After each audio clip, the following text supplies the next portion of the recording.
Welcome to the Win Again Clubroom. My name is Moyer, and this is all part of the Win Again community. And I'm super thrilled to have a couple of gentlemen here who are fantastic speakers, presenters, and I love their energy and I love what they talk about. And I also love the messaging behind it. So in a second, I'm going to bring in both Jimmy Kleager and Josh Kalinowski, two guys that I'm looking forward to the opportunity, the ability to join them on one of their, I guess they'll call it outings, retreats, etc. Mostly just so I can throw logs in the woods and be really manly, but I think they have a lot stronger messaging behind all that. But I'm going to start, I'm going to bring them in right away because I want to get this rolling. And Jimmy, I'm going to start with you, Jimmy Kleager, Colorado State grad, right smack dab in the middle of the country, and spent 20 years in our armed forces in the Army, and retired as a U.S. Army lieutenant colonel, which is pretty damn impressive. But served overseas, served a couple tours. Just a fantastic guy. He spent a lot of time moving because that's what happens when you're in the military. But what he's doing now is he's settled down. He's got a wife. He's got 3 kids, and he's involved in real estate. And he's a managing director at Coldwell Banker, and just so much other stuff, including a secret career that we can't talk about. No, I'm joking. I made that part up. But Jimmy, why don't you come on in? And then batter up is Josh Kalinowski. Hey, Jimmy. Hey. And Josh went to college in Iowa, Indian Hills Community College. He played for a couple of teams in minor league baseball, including the Rockies. He retired back in 2005 and was he'll tell you a little bit, we'll say adrift and so forth, but he founded Kingsman and then more recently ManMade. And he wrote a book that I just happen to have right here. How'd that happen? Called Strike 3. And look at that. It's a fantastic book. I read it. So many great lessons in here. And a damn good book. It's the subtitle is What to Do When the Game's Over, but Life Is Not. It's all about athlete transition, which so weird. I kind of feel like I've done some stuff about that. So Josh, thanks so much, and come on in and say hello and all that sort of thing.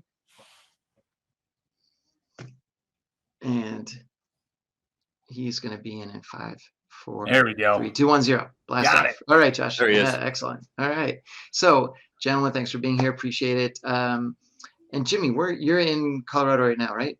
Yeah, Western Slope, Colorado, Grand Junction, which is the other side of the mountains from Denver. So you got Denver on the east. You go up and over the mountains, and you run into Grand Junction on the other side. Now, do you guys have some sort of is there some sort of rivalry east and west side of the mountain? There is quite a bit of rivalry, and it's a zoo over on the eastern slope. Yeah, they suck, man. Denver sucks. Yeah, and it's so packed in tight. And so coming over here to Western Slope, you get a little chance to breathe. You get some more free air. You're not fighting traffic as much as you are over on the eastern slope. Yeah, it was Josh, don't worry, we'll talk about you in a minute. No, I was just going to say, Laura just said that she graduated from Rifle High School. So I don't know where that's at, but so she knows exactly. She's just right up the road. She's up valley from us. There you go. See? Now, now, do you guys get more or less weather and snow and so forth on your side? I think we get different weather. Josh definitely. And so if you come up to an event up in Casper with us, if I show up, you can guarantee the weather's gonna just turn and go something crazy. It seems like every time I show up, we get a nice snowstorm or something up there. So yeah. So it's not necessarily a black cloud that follows you. It's like a white cloud. It's a white cloud. It just causes you to level up your game a little bit. So yeah, he just makes the elements that much more challenging, which is at the end of the day a really good thing. So and I love it every single time. Awesome. And Josh, you're in Wyoming, Correctamundo. Yeah, brother. Absolutely, man. Up here in the great state of Wyoming. It's interesting. Lately, we've been watching here and on TV. There's a couple of these shows that where they plop these families in the middle of wherever it is, and they look at 3 homes, and then they pick their home, and it's usually surrounding Yellowstone or Idaho or Montana or whatever it is. It is a beautiful part of the country that so few people really know about. But unfortunately, it sounds like more of the rich folks are starting to hang out and build these giant homes there and so forth. So. I don't know if you like them or you don't like them. Oh, in real estate, you probably love them, don't you? Yeah, I mean, Jackson is blowing up. It's been crazy to Yeah. see how, I mean, the average sales price right now is $1.4 million, like the average Oh, sales wow. price right now. And Wow. so real estate is just insane. You get into Sheridan, you get into Cody. Those obviously are all very traditional Yeah. markets as well, too, when it comes to people that have got some money. And so it's, yeah, but it's healthy for the economy. That's great. Wyoming or Casper, where we're at, we've seen some of that influx of people from from outside of our state, but we see more people coming from Montana, Colorado, the Oh, surrounding interesting. states, because Mm. the coastal areas are kind of going 1 or 2 states in, and then we get that 1 or 2 states in as well too.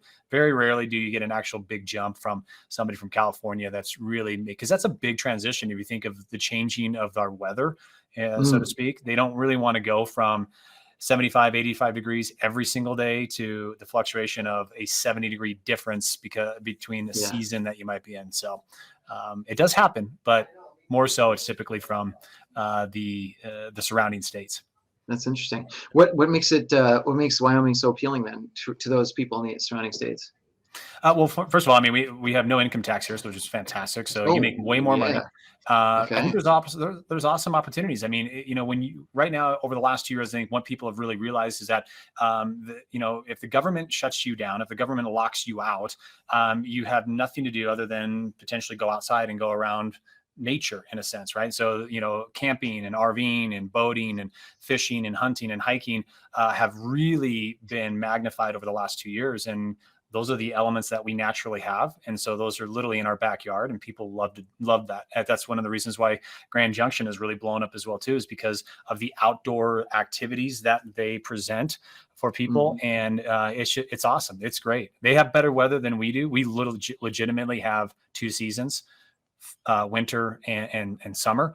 And we try to fix in a fall and a spring every once in a while, but primarily those are the two that we get here. I think you're going to say winter and pre-winter, Well, but summers okay. are amazing here. I will tell you, there's Yeah. very rare. You can't beat the places that we have, or the weather that we have when it comes to the Wyoming summers here. So, Okay. Winter and construction season. Yes, well, Heidi and agreed. Heidi, you gotta love Heidi. Heidi is actually one of our rock star agents here within one of the companies that we have. So she knows really well what the weather is too. She was in rodeo, and so she traveled that circuit, and she got to see all of the beautiful elements of what Wyoming brings you. Oh, that's great. Well, look, so let's jump into what we want to talk about today, Yeah. because it's such a great topic. I think that, uh, and people have different excuses and reasons for it. And, I think especially with what's gone on with COVID and some other stuff, a lot of us have lost, I can almost say like our mojo. Like, back in 2019, 2020, early 2020, people were cruising in a lot of different ways, and suddenly this thing slams us in the head. And so our mojo, our swagger, a lot of people have sort of lost that luster a little bit.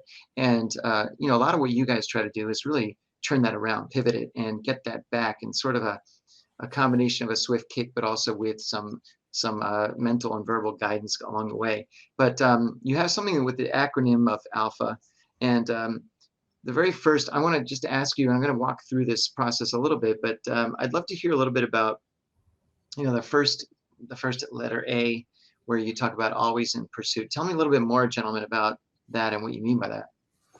Yeah, Jimmy, I'll let you lead. You take the lead on this one, buddy. Yeah. Okay. So yeah, I'll start.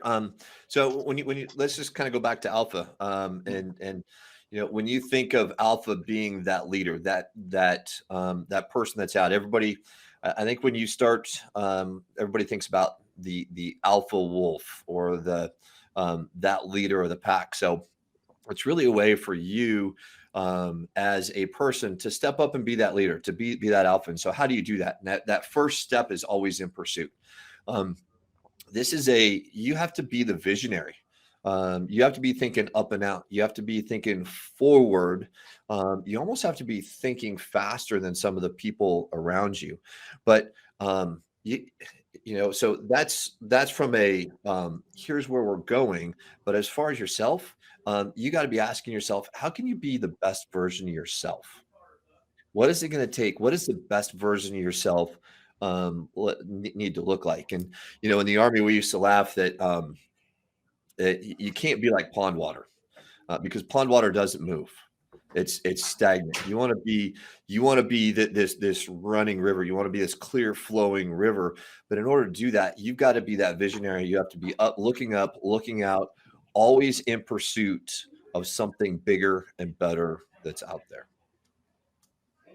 That's fair. So, but when I guess, okay, so you should be doing that, but give me one example of how you do that. Like I know, yeah, geez, I should be constantly, but how do I do that? Yeah. So in ManMade, we talk about the 5 F's: faith, family, finances, fitness, finances, and future. Those are the 5 F's. Okay. And so, do you have a plan surrounding each one of those? So, do you have a plan surrounding your faith? And so, Josh and I are both believers, but when it comes to your faith, are you thinking out how are you growing in that? How do you have, and that kind of translates into, how do you have faith in yourself? How do you have faith in yourself to grow? Then we talk about family. We think family is number 2 behind our faith. And so how are you growing your family? And so do you have a plan behind that? Josh has 2 boys, 2 girls. I've got 3 boys. And how are you raising them up? What do you want them? And I've got 2 boys that are 21 and 19. And I'm saying, okay, what is the next stage of their life? How do I help guide them to get to that point? There was a point where I kind of had to take a hands off and let go through the struggles. That's okay. Mm-hmm. But it was intentional the way that I'm doing this and helping them to kind of fall down and get back up, pick themselves back up. But it was intentional. Fitness. What are your fitness goals? Josh and I are both believers. We've both done 75 hard. Is that something you want to step into? If you want to know more about 75 hard, we'd love to share that with you. Finances. Are you good stewards? How are you being good stewards? So how are you taking the resources that you have and moving it forward? And then your future, if you looked out 10, 15, 20 years from now, we talk about, have you ever heard the poem, The Dash? No, tell it. Go ahead. Yeah. So, well, I can't read. The premise of the poem is, on your tombstone, there's your birth year, and then the year that you died, and in the middle is the dash. And the dash represents what you left on earth. Oh, nice. So have you sat down and thought about what the dash looks like for you? And are you accomplishing that right now? Are you doing what you need to do to leave what you envision that dash to look like when you leave? So. I love that. That's awesome. The dash. Good one. So the next step in Alpha is leveling up. So tell me a little bit more about that. You want me to take the lead on that one there, buddy? Yeah, JK, go for it. All right, my man. Hey, just one more thing, just to kind of add on to that whole always in pursuit is, we're talking about people, Mark, one of the things that you've done such a great job of connecting is professional athletes and retired military men and women, other professionals such as CEOs and business owners, people that are entrepreneurs that are starting a business, right? One of the challenges that we face is when we get to that next chapter in our life is that we have lost that pursuit, because we're no longer going after something, right? And that's what brings us that anxiety. That's what brings us that anxiousness. And we kind of fall into that trap where if we don't have a mission, if we don't have a goal, if we don't have a vision of where we want to go, then we're not in pursuit of anything. We're not in pursuit of excellence anymore, which is what we were striving for so long of our life. And so in order to regain this idea of what it means to be an alpha, we have to be in pursuit of something. Right. And so it's super important for us to sit down and say, okay, today, what am I in pursuit of? And as Jimmy had talked about, you can break it down into those 5 foundational pieces. It doesn't have to be all 5 of those at one time, but it has to be that important thing that's getting you out of bed in order for you to become that version of yourself that you want to be. Right. And so being in pursuit of something is super important. The people that you admire, the people that you respect, they're always in pursuit of something, right? And that's what's awe-inspiring about them. That's why you want to be around them, or why you want to be led by them, because you go, I don't know what you're on fire for, but I want to follow that fire because I can feel that flame that's burning inside of you, right? What's funny is, let me throw something in there. One of the things that I like to talk about with some of the athletes that when they leave their sport, or the veterans leave the service, it's a lot of times, and the analogy I like to use is the concept that they're sort of in the middle of an ocean in a life raft, and they're strong. They've got a big paddle, and they can paddle real hard, and they can go really far. The problem is, in the middle of the ocean, they don't really know what direction to go. Yeah. But the minute that they're shown, okay, head to that island over there, that's the island that you want to be at. That's the island that is the fantastic job, or just getting your daily routine back, or whatever, the mojo back, etc. Suddenly now they're fired up to paddle, paddle, paddle to get there. So you're absolutely right. As long as there's something to pursue, if you have a goal to go for, if you have, something to stick a pin in, then that's great. Fantastic, Josh. I love it. Thank you. So number two is the simple fact of just leveling it up. Once again, I just go back to this, you're in a transition in your life, right? And so in order for you to reclaim that alpha status, whether you're a male or a female, listen, we have a lot of female alphas around. In fact, Heidi, who's on this call, is a female alpha. She is going out there and chasing greatness in her life. And so she's always in pursuit of something. One of the great things that she's done is continue to have a vision of where she wants to go. But that also requires us to level up in our life. We know that we have to do certain things differently than we did a year before, because we can no longer be that person. Or in order for us to achieve that breakthrough, that ceiling, that glass ceiling that we have in our life, we can no longer continue with those bad habits, right? And so this idea of leveling up, this constant idea of self-improvement, is something that you can see in every alpha. Every great leader has leveled up a portion of their life to a point where it's like, wow, that is inspiring. Right. So if you look at those great people, the people that you follow on Instagram or on YouTube, or books that you read about them, there's something amazing about their disciplines that they do that inspires you to try to do the same thing. Right. Jimmy talked about the 75 hard. Listen, it's called 75 hard for a reason, because it's freaking hard. It's not easy. Right. There's other things that you can do in your life that, if you stay in those commitments, if you stay in those disciplines, it allows you to level up in so many different areas of your life. You level up as a father, you level up as a wife. I will tell you, that'll bleed into your faith. That'll bleed into your finances. That'll bleed into your fitness, right? And so they impact each other all around you. This is a 360-degree circle that we're creating around us when you start to level up in life. And so if you find yourself in a rut, if you find yourself like, hey, listen, I want to get back my inner alpha, one of the key components is to start leveling up in your life. And you know what? Here's the thing. Nobody's going to see it right away. They're not going to see day one a difference. They're not going to see day 2 a difference. They're not going to see day 15 a difference. But here's what I promise you will happen. If you continue to stay in those commitments, day 30, day 45, day 90, they're going to know that there's something different about you.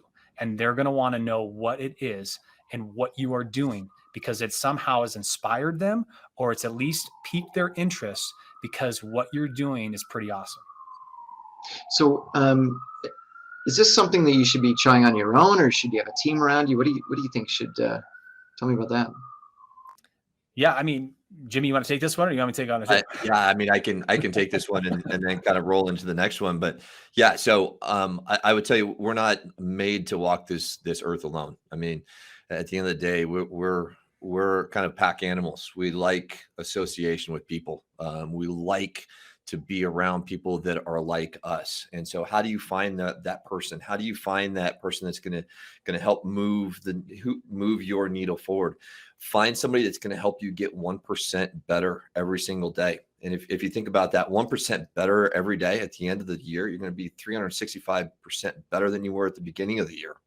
So what are you doing every single day? Who are you surrounding yourself with? Who is it? Jim Rohn said, you're the average of the 5 people that you surround yourself with. So who are those 5 people that you can go out to and go, hey, this is what I'm trying to do. These are my goals. These are my aspirations. Here's what I'm going to do on a daily basis. I need you to hold me accountable, because that's a key part of this, is holding yourself accountable. You can hold yourself accountable, but how about if you had somebody that showed up to the gym with you every single day, that pushed you to be 1% better? And it doesn't matter who that is.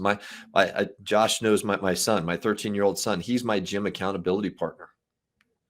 He's a rock star when it comes to the gym. And guess what? He doesn't let me, because he doesn't want to miss the gym. So who is that one person that's going to help you get better? So yes, absolutely. You need a community to surround yourself with. Well, and I would just say one thing too, just to kind of add to this, if you don't mind, Mark. Yeah, of course. The whole reason why ManMade was even created was because we wanted to surround ourselves. Jimmy and I wanted to surround ourselves with ambitious men who gave a shit about life. And what we realized, and what we also know too, is that there are some men that are just naturally born to be a man. Like, I mean, they are just like at the age of 4 years old. They had a beard, right? I mean, it was kind of like, you're just those crazy guys. You're like, dude, were you ever a boy? But we know but most men are made. Well, how are they made, right? They are made in the presence of other men, right? And they're inspired by other men, and they're held accountable by other men. And so this whole idea of surrounding yourself, just like what Jimmy was saying, is really important, because life is tough. Life brings challenges. Life brings defeat. But it also brings joy. It also brings victory, right? And we need to celebrate life with other men. And women have to do the same thing, but we're talking specifically about men in this area of topic. And that's why we created ManMade, is because we wanted to create that network, and then also events surrounding that to help support men get through those challenges in life and also celebrate life together. That's fantastic. So, the next thing in the list here is you talk about punishing mediocrity. What do you mean by that? Yeah. So if you have, the 5, this is the one negative, right? But sometimes you got to go out and just destroy that mediocrity. And you have to figure out what are you not being the best at in your life? What is holding you down? What if you're going to say, you know what, I just feel mediocre when I do this. And it may be, hey, when I go out and have a big fat hamburger from McDonald's, maybe it's, if you go out and party with the boys, something along those lines, what is it that makes you feel mediocre? Maybe you go to the gym and that you need to start running more, or you need to start lifting more, something along those lines. But you know what? You're just kind of like, I'm happy where I'm at, and I'm not taking this to the next level. That's what you got to go punish. You got to go punish that mediocrity, because once you punish that mediocrity, that allows you to level up. That allows you to grow as a person, to grow, to accomplish those goals. On top of that, anytime that let's take the gym analogy. Since we've got a bunch of athletes, growing muscle happens to be, you tear those muscles down and then they grow back stronger. Everybody knows that, right? Well, sometimes you got to go beat down that mediocre piece so that you come back stronger as a person in the end. And one thing I would add to that, Mark, is this, Heidi and I actually were talking. I love the fact that she's on here. We literally were just talking about this before getting into this event, as an athlete, as an elite military leader, as a professional for that matter, in the business space, what we end up doing is using our greatest strengths to allow us to become successful, right? But when we have a setback, or when we get into the next chapter of our life, what ends up happening is our strengths become our biggest weaknesses, right? And we're not able to overcome that for one reason or another. And so this whole punish mediocrity is going back to looking at what we consider our weaknesses and turning them back into our strengths, right? That stubbornness, that relentlessness, the way that we handle situations, once again, they become a weakness to us sometimes. We got to turn those back into our strengths, and this mediocrity that we've accepted in our lives no longer can be there if we start to follow the system, right? Leveling up, pursuing greatness in our life again. We're all made to be great, but the only way to be great is to grow, destroy that mediocrity, punish that mediocrity, and move forward. So. Now, I think all of us have different types of maybe mediocrity that have either accumulated, developed over the years, whatever it might be. And it might be just random things. It may be something where, gee, I could be better at, I don't know, playing the guitar, but do I want to or not? And that sort of thing. Or I could be better at a writing or blah, blah, blah, whatever it might be. Do you feel that it's something where it's just more of a mindset where I don't necessarily, I'm not going to necessarily start practicing the guitar for an hour a day, but maybe if my mindset is such that I'm always going to be looking to be better. I mean, it's a mindset thing, right? It's more so than actually doing everything better, or Yeah, what do you think? Yeah. it's absolutely a mindset, and I think it's individualized too, right? Um, I don't think you can, it's because for one person playing the guitar might be, that might be what they need to do to level up, right? Another person, it may not be. So I think, yes, it's all about a mindset, but it's you identifying that. It's you proclaiming that to yourself, proclaiming that to the folks around you. Say, listen, this is where I feel mediocre in my life. And I'm going to punish this mediocrity so that I can grow and get better. That's awesome. That's great. Um, so moving forward, so we have the A.L.P. so far in alpha. The H stands for, you've got humble confidence. Um, I like that because I think that athletes by nature are taught to be very. I mean, they're very, very confident. Some more humble than others. But tell me a little bit more about humble confidence. JK, you're up. I'm a man. I can do this. This kind of bleeds into this punish mediocrity in our life as well, too. We have to have that confidence in our life. Again, one of the things that typically gets destroyed first is that confidence because we've kind of lost who we are. We lost what we thought was our greatness, right? When you get out of the military, that transition into civilian life is you are still holding yourself to that high standard.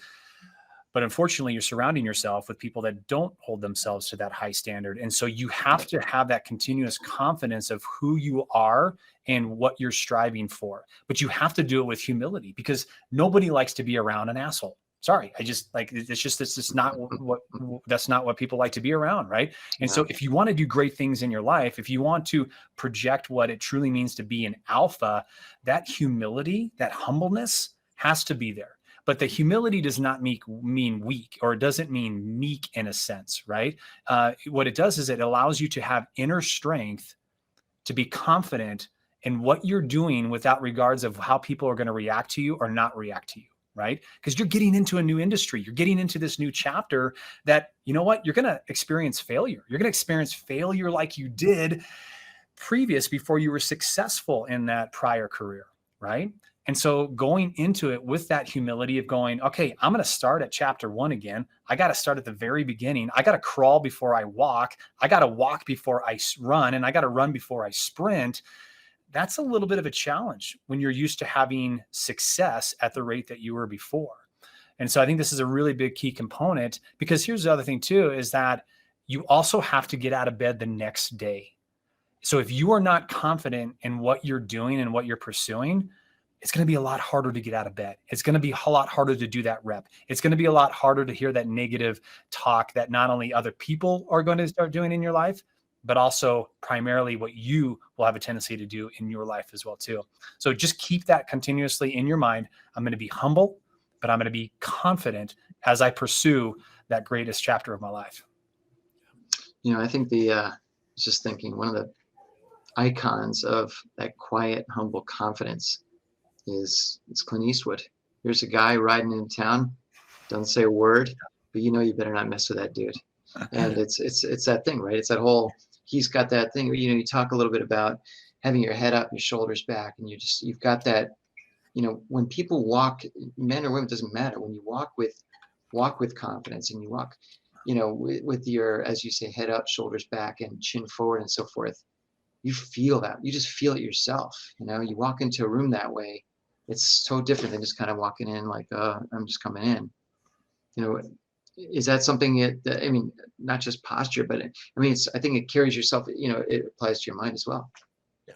I think you mentioned the posture. It starts, I think, with your posture. And so if you're going into an environment where you're going, holy crap, I just don't know. Right. I'm just, I'm nervous about going in. I just don't know how this is going to happen. Versus, you know what? I don't know what's going to happen here, but I'm going to step in and go for it. And you put your shoulders back, your head's up, it completely changes the state at which you approach something, approach an obstacle, approach a challenge that's out there. And it's just a simple movement. It's a simple state, and it completely changes you. Now, when you walk around with this air, there's a level of confidence that's out there. Now, when people come up and engage you, like you said, Josh, you don't have to be an asshole, but you can be present. You can talk to them. And all of a sudden there's this confidence, this humble confidence that comes out. You brought up Clint Eastwood. Somebody who, because I'm a Broncos fan, and I'm not a Patriots or a Bucks fan, but I will tell you that I think exudes humble confidence is Tom Brady. Yeah. Whenever you watch him walk someplace or walk onto the field, his head's up, his shoulders back. He's focused. He's dialed in. But if somebody was to come up and talk to him, he's going to engage them. He's going to talk to him. He is not shutting anybody out. He's pulling this team coming in. He's pulling people in to be part of that. And as a result, he's an amazing leader on the field. Now, is he talented? Absolutely. But it's because he walks around with this humble confidence that I think endears him to a lot of people that are out there.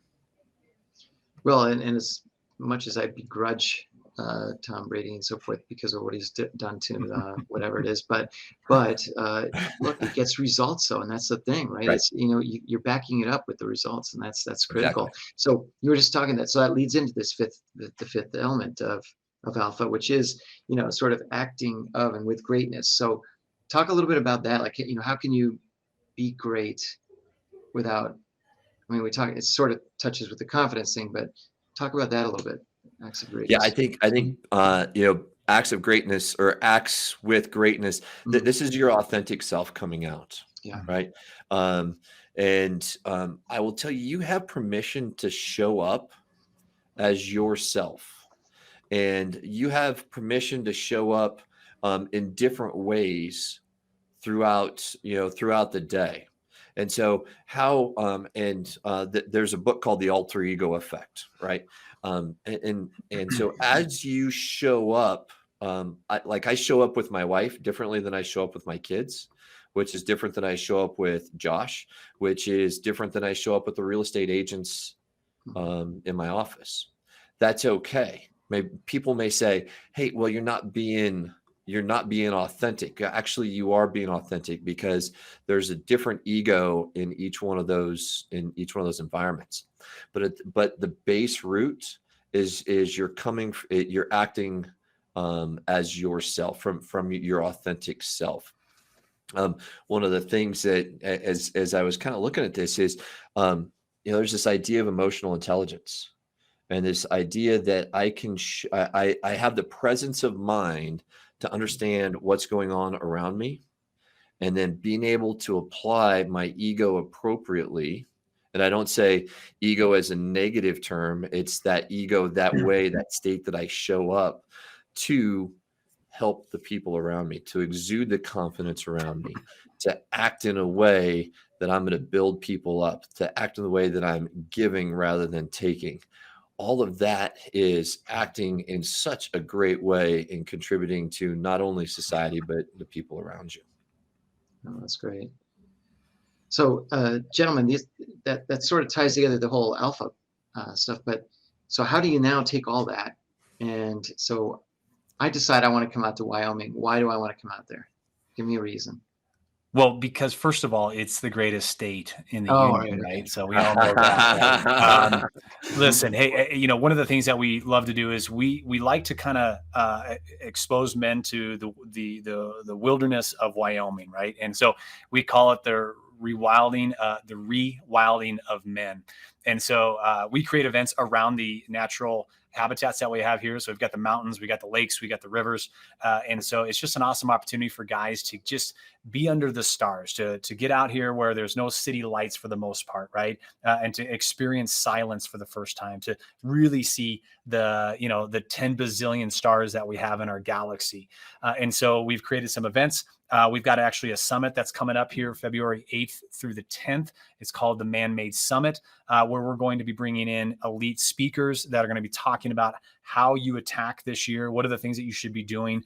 We've got a gal that's coming in. She is an alpha female. Her name is Jen Kudmore, and she is going to be talking about money. She's going to be talking about the limitations that we start putting on ourselves, especially as men, about how we're not able to manifest that money that we've desired, that money, that financial freedom that we've been looking for. And so she's going to walk us through some steps that will help us break through those barriers.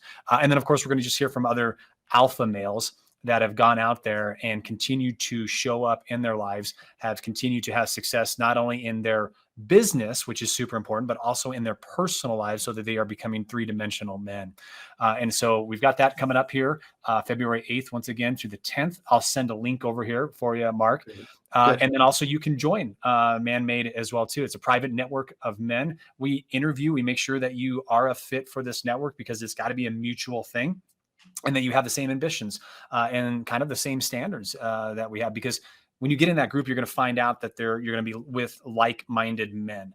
And then so from there, we have 3 events that we host. One that's going to be coming up next week. We've already sold that one out, so I'm sorry. I'd love to have you, but it's just not going to work this time. It's called A.L.P.H.A Camp. And this is an experience that we have for men out here in the great state of Wyoming, where they get to go out. We're going to go dog sledding. We've got ATVs that they're going to be driving. We're going to go shoot a bunch of guns. We're going to go out with chainsaws and axes, and we're just going to get guys out in the environment. There's going to be manly drinks. There'll be cigars, and there'll be whiskey and beer. But we're going to celebrate life together. And we're going to do a few other things as well, too, on top of that make this a very unique and fun experience for men. But what it's meant to do is to help guys fill and inspire them, so that when they go back to their families. So I know there's a lot of women on here, and Heidi is a perfect example of this. I guarantee that she can talk about how her husband has experienced A.L.P.H.A Camp. But when they go back, what we want them to do is we want them to come back on fire. We want them to come back so that they are excited about the responsibilities and the opportunities they have as a husband and as a father and as a CEO and as a businessman, right?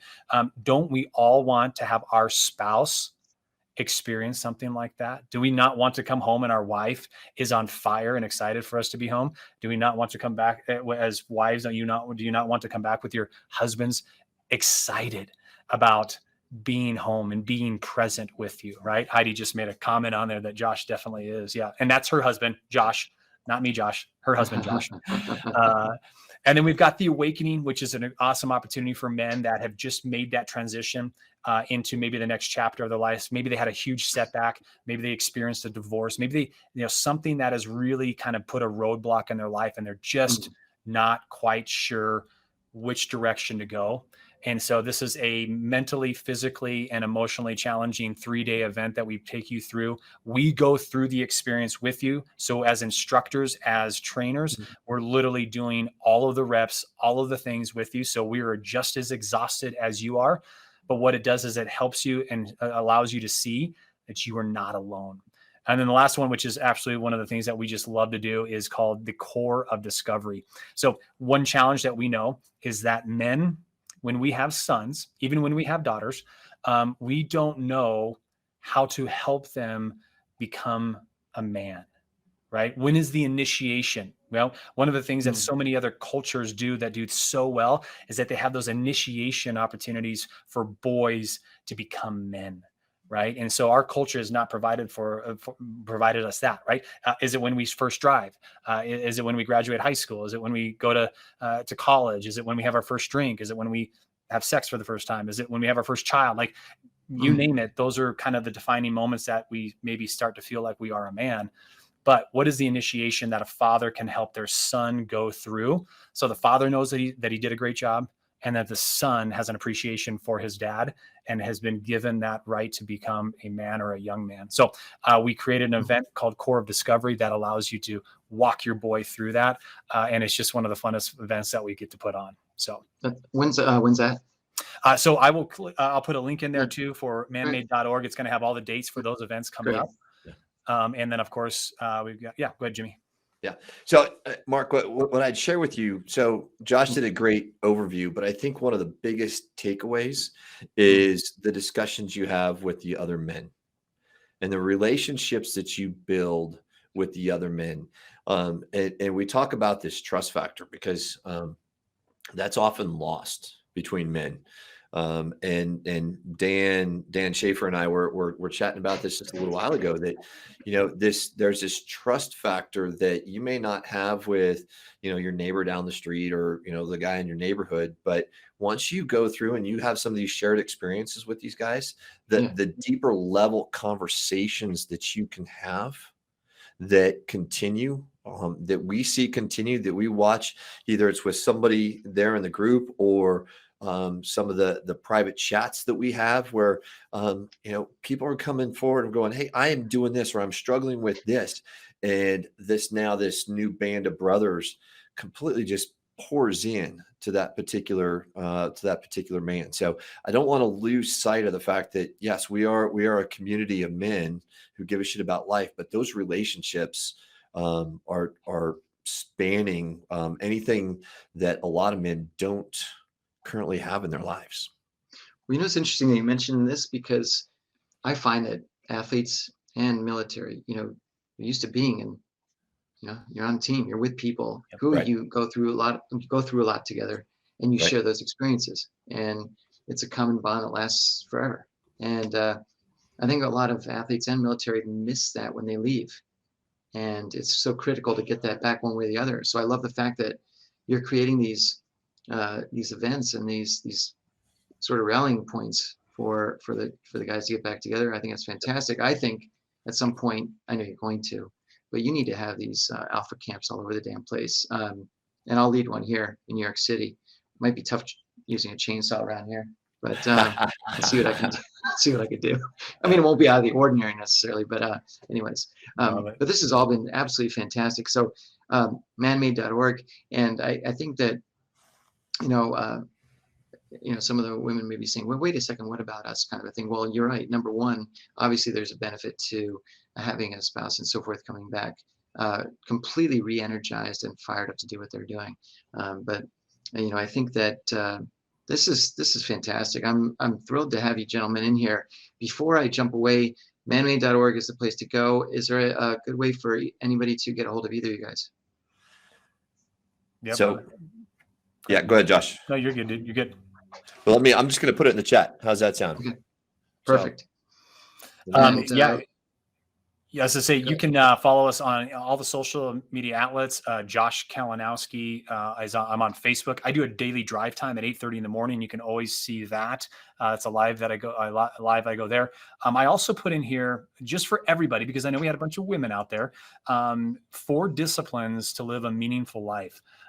This is an awesome thing that a lot of this is gender neutral. So you don't have to be a man to do this. In fact, it's just an awesome opportunity for wherever you're at in your life. Just 4 daily disciplines that you can start to implement regularly. And even if you just can only do one of them or 2 of them, eventually you can graduate and gradually add those to your daily disciplines. This is an awesome way for you to find fulfillment and live with a little bit more intentionality and purpose. So fantastic. Yeah. And you can find me on Facebook too, Facebook, LinkedIn, but there's my direct contact information. So more than happy to chat. Always a phone call away.